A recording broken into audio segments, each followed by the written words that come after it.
At news ಕನ್ನಡಕ್ಕೆ ಸ್ವಾಗತ. ವೀಕ್ಷಕರೇ, ಇದೇನು ನೀವು ನೋಡ್ತಾ ಇದ್ದೀರಾ, ಇದೇನೋ ದೊಡ್ಡ ಕೆರೆನೋ ಹಳ್ಳನೋ ಅಥವಾ ದೊಡ್ಡದಾದ ನದಿನೋ ಅದ್ಯಾವುದೂ ಅಲ್ಲ. ಇದು ಚಿಕ್ಕಮಗಳೂರು ಜಿಲ್ಲೆಯ ಹೊರವಲಯದಲ್ಲಿರುವ ಉಪ್ಪಳ್ಳಿ ಎಂಬ ಊರಿನ ರಸ್ತೆಯ ಸ್ಥಿತಿ. ಇಲ್ಲಿ ನಿನ್ನೆ ರಾತ್ರಿ ಸುರಿದಂಥ ಧಾರಾಕಾರ ಮಳೆಗೆ ಮಳೆ ನೀರು ಚರಂಡಿಯಲ್ಲಿ ಸರಾಗವಾಗಿ ಹರಿದು ಹೋಗದಿರುವ ಪರಿಣಾಮ ರಸ್ತೆಯಲ್ಲೆಲ್ಲ ನೀರು ತುಂಬ್ಕೊಂಡ್ಬಿಟ್ಟಿದೆ. ಚಿಕ್ಕಮಗಳೂರು ಕ್ಷೇತ್ರಕ್ಕೂ ಒಬ್ಬರು ಶಾಸಕರಿದ್ದಾರೆ. ಆದರೆ ಅವರ ಅಭಿವೃದ್ಧಿ ಕಾರ್ಯಗಳು ಎಲ್ಲಿ ನಡೀತಾ ಇದೆ ಅಂತ ಹೇಳಿದ್ರೆ ಕೇವಲ ಪತ್ರಿಕಾಗೋಷ್ಠಿ ಮಾಡ್ತಾರೆ, ಹೇಳಿಕೆಗಳು ಕೊಡ್ತಾರೆ. ಅಲ್ಲಿ ಅಭಿವೃದ್ಧಿ ಮಾಡಿದೆ, ಇಲ್ಲಿ ಅಭಿವೃದ್ಧಿ ಮಾಡಿದೆ, ಅಲ್ಲಿ ರಸ್ತೆಗಳು ಮಾಡಿಸಿದ್ವಿ, ಇಲ್ಲಿ ರಸ್ತೆಗಳು ಮಾಡಿಸಿದ್ವಿ, ಅಲ್ಲಿ ಇಷ್ಟು ಅನುದಾನ ತಂದ್ವಿ, ಇಲ್ಲಿ ಇಷ್ಟು ಅನುದಾನ ತಂದ್ವಿ ಅನ್ನೋಂಥದ್ದು. ಇವರ ಅಭಿವೃದ್ಧಿ ಕೇವಲ ಪತ್ರಿಕೆಯಲ್ಲಿ ಮಾತ್ರ ಉಳ್ಕೊಂಡಿದೆ.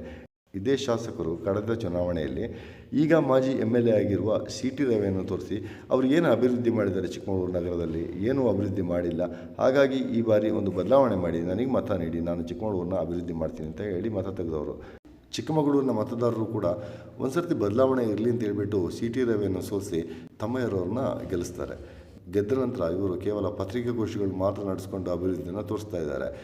ಯಾರು ಬಂದರೂ ಕೂಡ ಅಭಿವೃದ್ಧಿ ಕೆಲಸ ಆಗ್ತಾ ಇಲ್ಲ ಅನ್ನುವಂಥದ್ದು ಶಾಸಕರ ಗಮನದಲ್ಲಿರಲಿ. ಚಿಕ್ಕಮಗಳೂರಿನ ಕ್ಷೇತ್ರದ ಜನತೆ ಅಲ್ಲಿ ಅಭಿವೃದ್ಧಿ ಆಗಲಿ ಅಂತ ಹೇಳ್ಬಿಟ್ಟು ನಿಮಗೆ ಮತ ನೀಡಿದ್ದಾರೆ. ನಿಮ್ಮಿಂದ ಅಭಿವೃದ್ಧಿ ಸಾಧ್ಯವಿಲ್ಲ ಅಂತಾದರೆ ಯಾವ ಪುರುಷಾರ್ಥಕ್ಕಾಗಿ ನೀವು ಜಯಗಳಿಸಿದ್ರಿ, ಅಲ್ಲಿ ಯಾವ ಪುರುಷಾರ್ಥಕ್ಕಾಗಿ ನೀವು ಅಲ್ಲಿ ಆ ಕ್ಷೇತ್ರವನ್ನು ಪ್ರತಿನಿಧಿಸ್ತಾ ಇದ್ದೀರ ಅನ್ನುವಂಥದ್ದು ಅಲ್ಲಿನ ಸಾಮಾನ್ಯ ಮತದಾರ ಪ್ರಶ್ನೆ. ವೀಕ್ಷಕರೇ, ನೀವಿನ್ನೂ ನನ್ನ ಚಾನಲನ್ನು ಸಬ್ಸ್ಕ್ರೈಬ್ ಮಾಡಿರೋದಿದ್ದರೆ ಈ ಕೂಡಲೇ ಸಬ್ಸ್ಕ್ರೈಬ್ ಮಾಡುವ ಮೂಲಕ ನಮ್ಮ ಚಾನಲನ್ನು ಬೆಂಬಲಿಸಿ.